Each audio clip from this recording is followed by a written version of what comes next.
Radio, l'IFE. C'était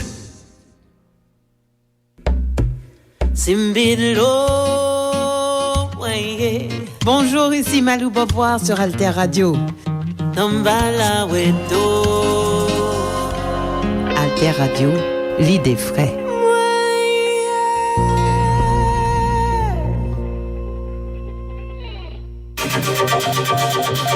La plateforme Alter Press Alter Radio, leader de l'information utile et de la diffusion des idées en Haïti. Alter Press depuis 2001, pionnière de l'information en ligne. Alter Radio depuis 2015, pionnière de l'information web radio en ligne. Alterpress.org, alterradio.org. Sur les ondes 106.1 FM à Port-au-Prince. La plateforme Alter Press Alter Radio pour l'émergence d'une population bien informée. Bien informée. La plateforme Alter Press Alter Radio, leader de l'information utile et de la diffusion des idées en Haïti.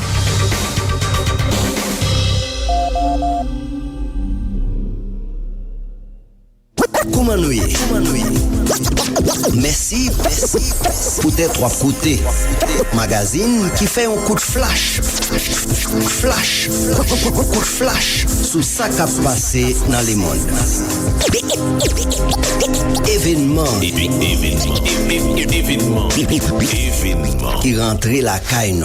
L'investiture, c'est le 20 janvier 2025 pour Trump. Bienvenue dans le magazine événement sur Alter Radio 106.1 FM, alterradio.org avec diverses plateformes internet. Magazine événement toujours traité actualité internationale chaque semaine pour aider auditeurs et auditrices à bien comprendre ce qui a passé sous scène internationale.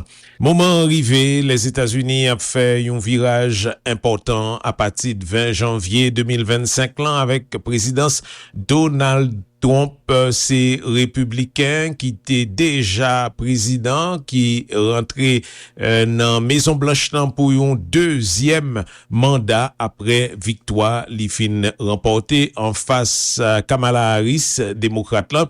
Et programme Donald Trump là, c'est un programme qui fait une rupture avec ça les États-Unis t'est fait jusqu'à présent. C'est un président qui créait en pile inquiétude dans pays, dans certains milieux, avec dans le monde entier, qui fait des promesses et des prévisions extrêmement important qui est capable de bouleverser le monde. Monsieur Gagnon, 4 mesures li annoncé depuis même jour li rentré dans Maison Blanche là, li dit la pas donné moun que yo été condamné pour être événement 6 janvier 2021 qui s'est passé.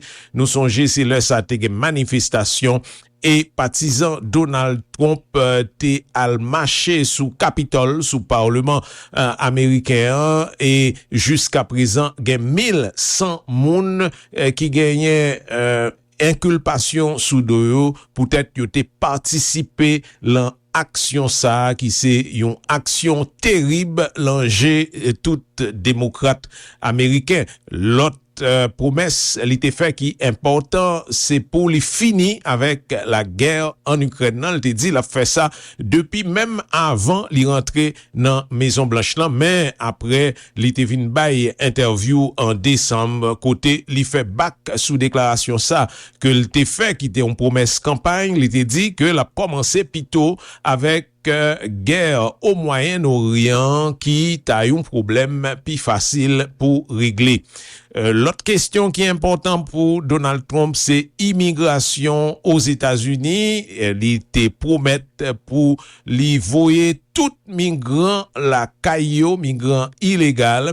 Yo considéré en 2022 que quantité moun qui a vivre sans papier aux États-Unis, c'est environ 11 millions d'après données gouvernement fédéral là. Et dernière question qui est très important pour Donald Trump et qui a bouleversé le commerce mondial là, c'est question tarif la douane que les voulait passer à 25% pour tout produit cap rentré aux États-Unis et il visait en particulier le Mexique c'est l'Amérique latine, et le Canada, c'est l'autre partenaire en Amérique du Nord, côté que yo capable gain pour payer 25% sur tout produit que y a exporté aux États-Unis. C'est ça que Donald Trump t'a fait comme menace, et nous disons en plus li gagnait plusieurs autres paroles qui parlaient,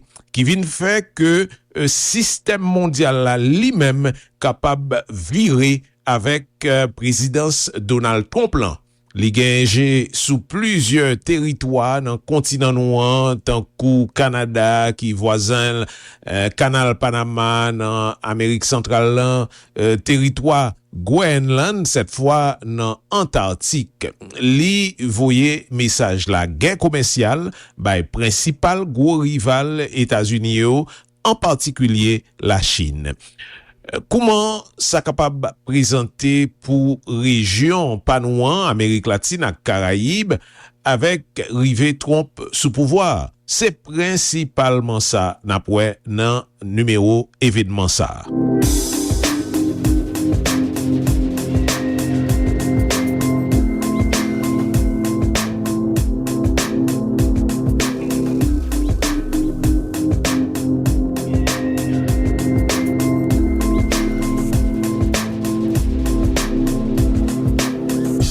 Trump n'exclurait pas de récupérer le canal de Panama.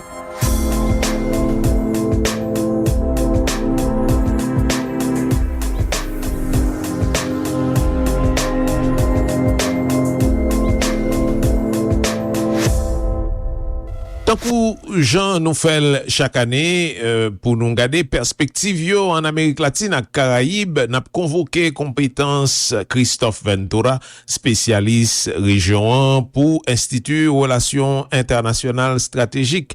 N'a ouais panorama général Amérique latine dans moment Trump a tourné sous pouvoir, influence administration Trump là capable développer sous région Amérique latine et Caraïbes n'a prêté sous cas certains pays en particulier tant que Cuba, même gens avec Venezuela, Nicaragua, Cuba surtout qui dans gros crise, et puis n'a parlé de Panama qui en bas loup prochain gouvernement américain.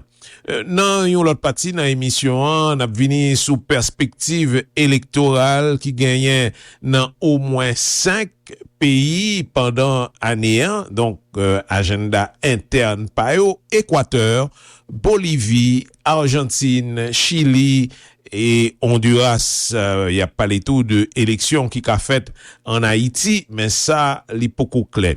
L'année 2025 qui rentre là, eh bien c'est un gros cafou pour Amérique latine, une région déjà qui gagne en pile difficulté, qui fait face à de gros défis au niveau socio-économique.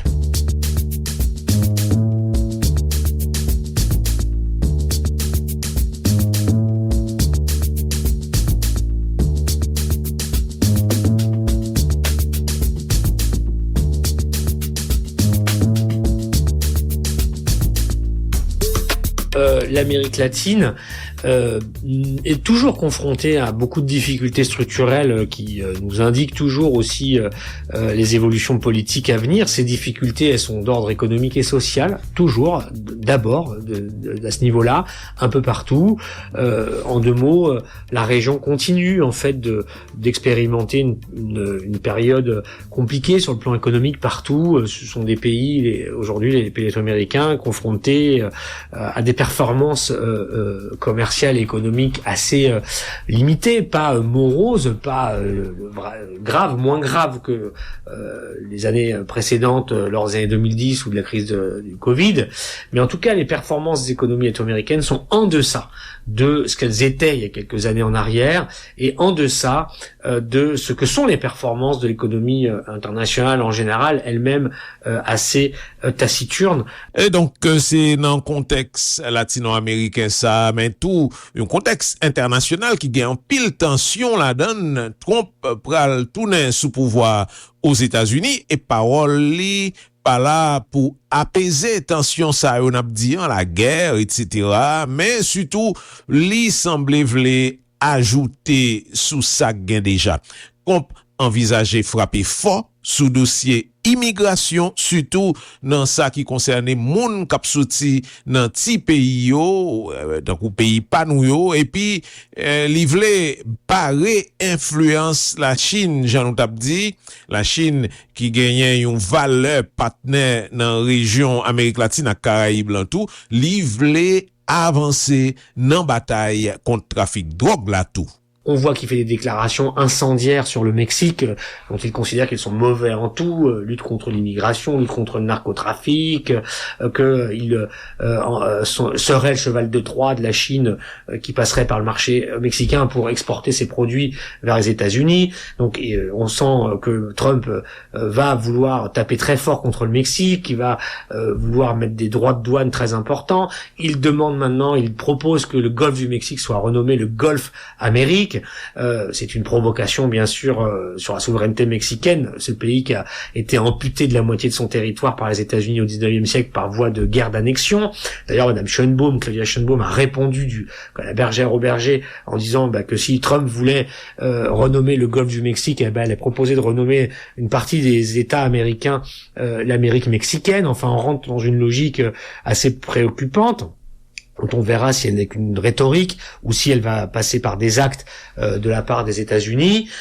Monsieur Trump attend des Latino-Américains qu'ils s'exécutent sur ces exigences qui sont celles d'un arrêt ou d'une retenue des flux migratoires vers son pays, qu'il veut que les pays latino-américains soient plus efficaces selon ses critères et ses exigences en matière de politique de lutte contre le narcotrafic. Et puis, troisième sujet, Monsieur Trump exigera des Latino-Américains, mais surtout des Caribéens et des Centra-Américains et Mexicains, justement une politique d'arrêt de coopération avec la Chine. Il exigera la même chose des pays sud-américains, mais c'est moins sûr qu'il y arrive parce que les pays sud-américains sont plus autonomes des États-Unis, mais c'est ce qu'il va exiger. Puis enfin, que fera-t-il avec les trois pays adversaires idéologiques des États-Unis dans la région, Cuba, Venezuela et le Nicaragua? Est-ce qu'il aura une politique de pression maximale, de sanctions renforcées, déjà qu'elles sont très lourdes contre Cuba et le Venezuela? Ce sont les questions ouvertes. Aujourd'hui, l'entourage de Donald Trump est sur une ligne dure sur tous ces trois pays-là, mais Trump ne s'est pas prononcé et on sait que c'est lui qui décide et que son imprévisibilité est grande. Donc, tout est ouvert. N'apprêtez, je ne te promets tout, sous cas deux pays en particulier et qui capable de trouver face pour face avec géants américains, qu'aucune puissance américain. D'abord, Cuba, qui gagnait gros difficultés économiques et sociales actuellement. Crise l'Assemblée, li frappé pays à fort en pile. Cuba, qui en bas embargo américain depuis plusieurs dizaines d'années et c'est pas deux ravages embargo ça a fait la société cubaine. Non? T'as capable de possibilité pour Trump serrer boulon Cuba pire si ça t'a fait. Qui sort cubain ou? La situation économique et sociale de Cuba est tout simplement, je crois qu'on peut dire, la pire depuis la révolution de 1959. Souvent on dit que c'est la pire crise depuis l'effondrement de l'Union soviétique et la fin, disons, de la guerre froide. Ça c'est sûr. C'est pire que ce qu'on a appelé à l'époque, dans les années 90, quand Fidel Castro était encore au pouvoir, ce qu'on appelle la période spéciale en temps de paix à Cuba, c'est-à-dire une énorme crise économique. Mais cette fois, celle-ci est encore pire parce que elle est une accumulation en fait de problèmes qui ont été très très largement accélérés et radicalisés, je puis dire, par à la fois, on va y revenir, l'accroissement de l'embargo américain depuis Donald Trump, mais que n'a pas remis en cause pour l'essentiel Joe Biden ensuite. Et puis aussi de l'épidémie de Covid-19 qui a été très douloureuse pour Cuba, pas tant sur le nombre de morts, il y en a eu bien sûr hélas, mais sur les conséquences de cette pandémie, sur en fait finalement la stratégie de relance économique qu'avait à l'époque Cuba et qui était trop essentiellement basée sur le secteur du tourisme. Et tout ça n'a pas fonctionné. Et aujourd'hui, Cuba vit effectivement une crise économique. On peut parler d'une déflagration ou d'un délitement de l'économie cubaine sans aucun doute. Mais est-ce que ça veut dire que Cuba va s'effondrer ? Ce n'est pas sûr parce que aujourd'hui le pouvoir politique, qui est un pouvoir politique et militaire, contrôle son territoire, parce qu'aujourd'hui, on ne sait pas bien si ce serait vraiment l'intérêt, y compris des États-Unis, que Cuba, à 145 kilomètres des côtes américaines, devienne un État failli, une sorte de nouveau Haïti, en quelque sorte, qui, disons, à la place du régime communiste, laisserait un pays dans l'anarchie, livré à lui-même. Les expériences qui ont conduit parfois les Américains à mettre sur place des oppositions de l'extérieur pour diriger un pays, etc., ont souvent été des désastres, y compris les Américains et même les néoconservateurs le savent. On ne sait pas quel est le plan, d'ailleurs, des Américains pour un Cuba s'il y a un changement de régime. On ne connaît pas le plan. Peut-être les Américains n'en tombent pas. Et c'est pour ça que peut-être leur intérêt, c'est pas vraiment que Cuba tombe complètement non plus. Sous Panama, Trump annoncé intention claire. En gros, li pas concevoir pour États-Unis à payer pour utiliser canal Panama, li pensé faut que États-Unis ait plus contrôle. Pour li, Américain gen droit normal dans canal là. Li irrité tout pour Jean la Chine à utiliser canal là. Mais Panama fait connaît li pas vendre droit d'inesli dans ça concerné canal là qui relève chemetresse. Mais Panama c'est un pays qui souffre plus dans la région en bas débarquement américain. C'est très sensible, hein, le Panama qui a connu tellement d'interventions américaines jusqu'en 1989, lorsque M. Noriega a été remercié de ses services à Washington par une invasion militaire.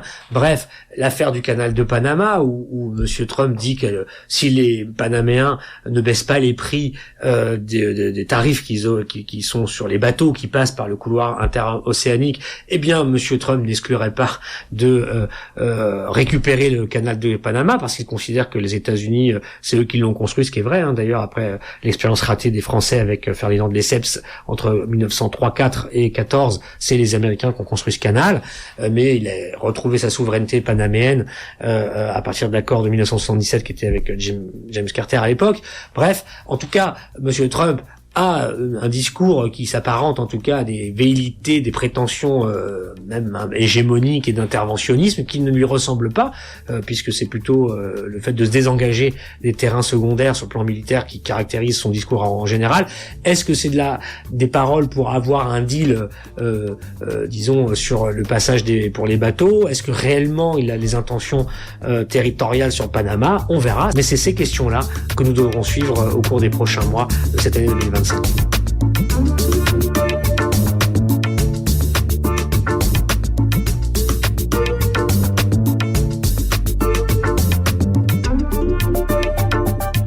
Nan niveau interne, au niveau Amérique latine, nan genyen plusieurs grands rendez-vous en 2025. Rendez-vous électoral en Équateur, en Bolivie, en Argentine, au Chili, dans Honduras et peut-être tout en Haïti. Ça t'a doué même bagaille pour Haïti en effet, mais rien pas certain. Élection qui est pour fait en Amérique latine, capable fait 4 la rebat dans quelques pays. On commence avec Équateur qui dans une situation critique à cause violence et trafic drogue.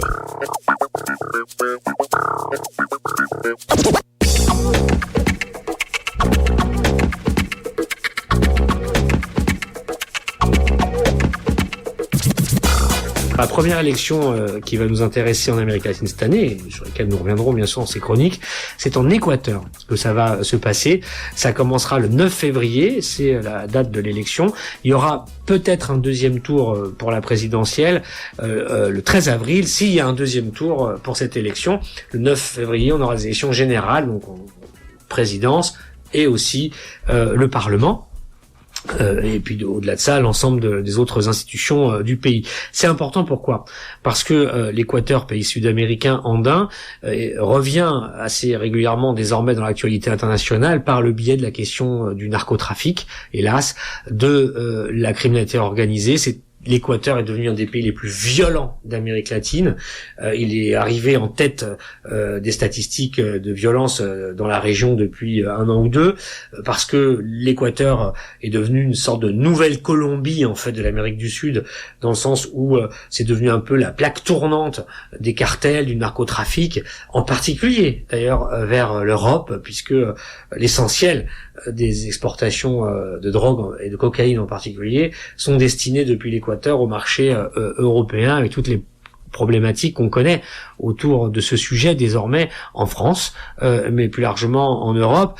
C'est un pays qui sous-traite pour les cartels mexicains l'industrie de la cocaïne aujourd'hui, et donc ce pays est revenu beaucoup ces derniers temps dans l'actualité de ce fait, et dans ce cadre-là, le président, le jeune Daniel Noboa de la droite équatorienne s'impose aujourd'hui un peu sur le modèle de monsieur Bukele au Salvador comme disons une tentative de réponse de la main dure, avec une ligne de plus en plus dure sur l'affrontement au cartel, sur la guerre contre les narcotrafiquants, avec tout un tas de problématiques. Là aussi, la première d'entre elles, le fait que nulle part ça n'a fonctionné, nulle part, et qu'aujourd'hui l'Équateur peu à peu rentre dans cette logique qui est celle qu'a connue le Mexique avant lui ou la Colombie, et donc c'est le troisième pays aujourd'hui qui est confronté à tout cela de manière aussi intense, et donc on part d'une mexicanisation de l'Équateur pour la partie où on rentre dans une guerre de l'État contre le narcotrafic,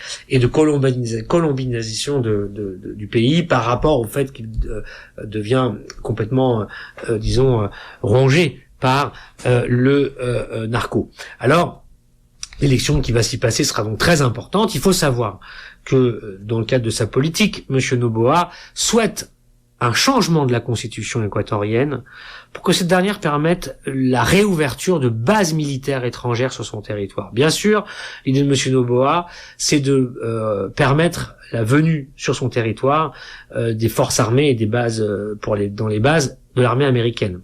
C'est son idée, c'est qu'il veut une coopération sécuritaire affirmée auprès des États-Unis et en particulier de Donald Trump, désormais élu, pour que l'Équateur redevienne une sorte de base sécuritaire américaine dans la région au nom de la lutte contre le narco et la criminalité organisée. Ça, c'est un gros enjeu, bien sûr, parce qu'on sait que la politique contre le narco, la coopération anti-drogue est souvent, pour les États-Unis, un moyen d'avoir un biais d'influence plus général sur le plan géopolitique dans la région latino-américaine. Donc c'est un enjeu de la période pour l'Équateur. Reste à savoir si monsieur Trump souhaitera avoir une politique comme ça d'expansion ou de présence dans la région. C'est une question ouverte qui n'a pas de réponse à l'heure actuelle. L'autre pays côté élection Abgen Poufet, c'est Bolivie.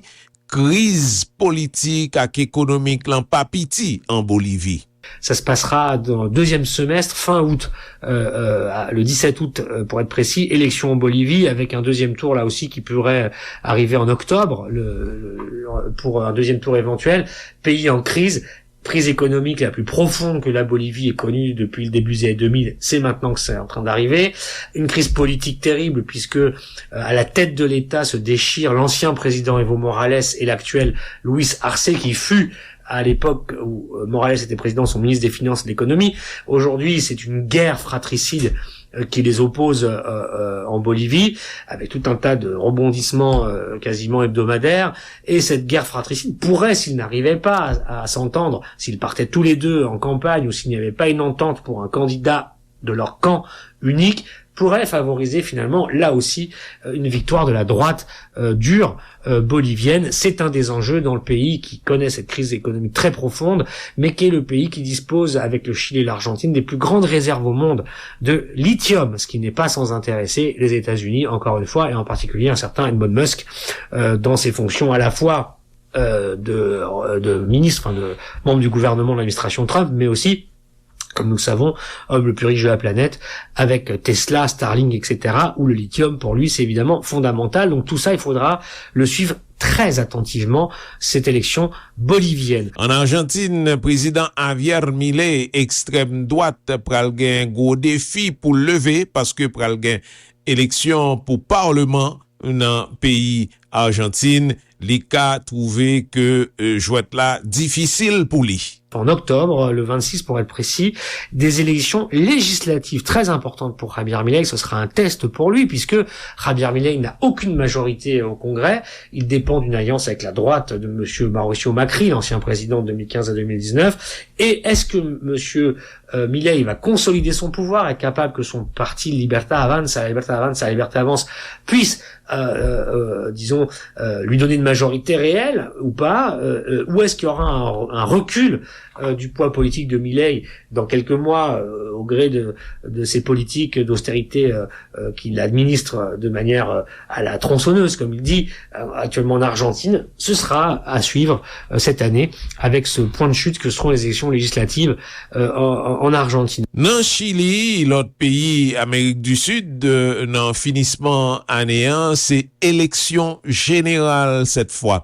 La gauche qui sous pouvoir kounye pral gen défi tout devant, est-ce que la droite pral retourner sous pouvoir au Chili? Une élection aussi très importante, des élections générales, présidentielles, législatives, etc. Enfin, législatives et présidentielles, qui se passeront en novembre et en décembre s'il y a un deuxième tour, le 16 novembre pour le premier et éventuellement le 14 décembre pour le deuxième.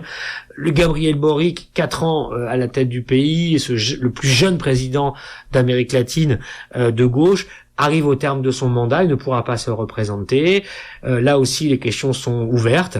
Le Chili, qui est une économie qui a des difficultés, mais qui elle aussi est assise sur un trésor, le lithium, qui essaye de rajouter à sa filière cuivre le lithium comme, filière stratégique de son économie. Pays qui aujourd'hui tente de nouer des relations à la fois avec les États-Unis, à la fois avec la Chine. Donc là, le pays va être en élection. Monsieur Boric ne se représentera pas. Est-ce que la gauche, la coalition centre-gauche au pouvoir, va pouvoir le conserver? Question ouverte. Alors que elle a plutôt perdu du terrain face à la droite et à l'extrême droite, mais surtout à la droite modérée, traditionnelle tout du moins, qui aujourd'hui reprend des couleurs dans le paysage et a repris du terrain sur l'extrême droite de monsieur José Antonio Kast, mais rien n'est joué et on verra si le Chili peut rester au centre-gauche ou si l'extrême droite ou la droite de type Milei ou Bolsonaro pour l'extrême droite de monsieur Kast ou droite traditionnelle l'emporteront. C'est ce que nous donnerons à voir ces élections. Et puis, dernier pays pour nous garder, côté pral gen élection, c'est Honduras, pays Amérique centrale, lui-même qui plein problème parle tout. Fin novembre, élection au Honduras, là aussi pays centra-américain très déstabilisé, soumis à beaucoup de pression liées au narco, au crime organisé, à la corruption et aussi aux États-Unis. Est-ce que là aussi la gauche restera au pouvoir de la Ximena Castro? C'est une question ouverte. Donc on voit que partout en Amérique latine il va y avoir des scénarios qui vont nous dire quelque chose de la situation géopolitique et qui nous diront les équilibres politiques à la fin de l'année 2025 qui pourraient être différents de ceux de 2024.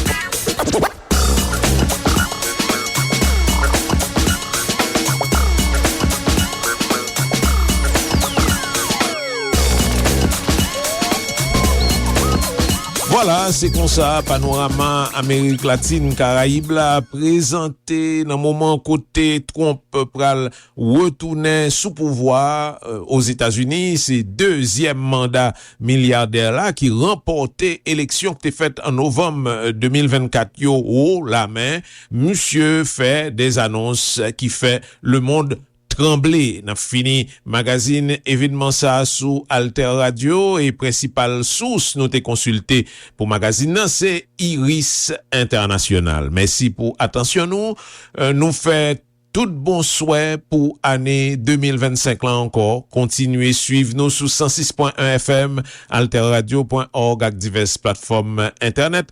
Nous capables d'écouter émission ça le nouvelé en podcast sous Mixcloud, Zeno, Apple, Spotify, Facebook et YouTube. Comment nous y est? Merci pour tes trois côtés. Magazine qui fait un coup de flash. Coup de flash. Sous ça qui a passé dans le monde. Événement. Qui rentrait la caille non.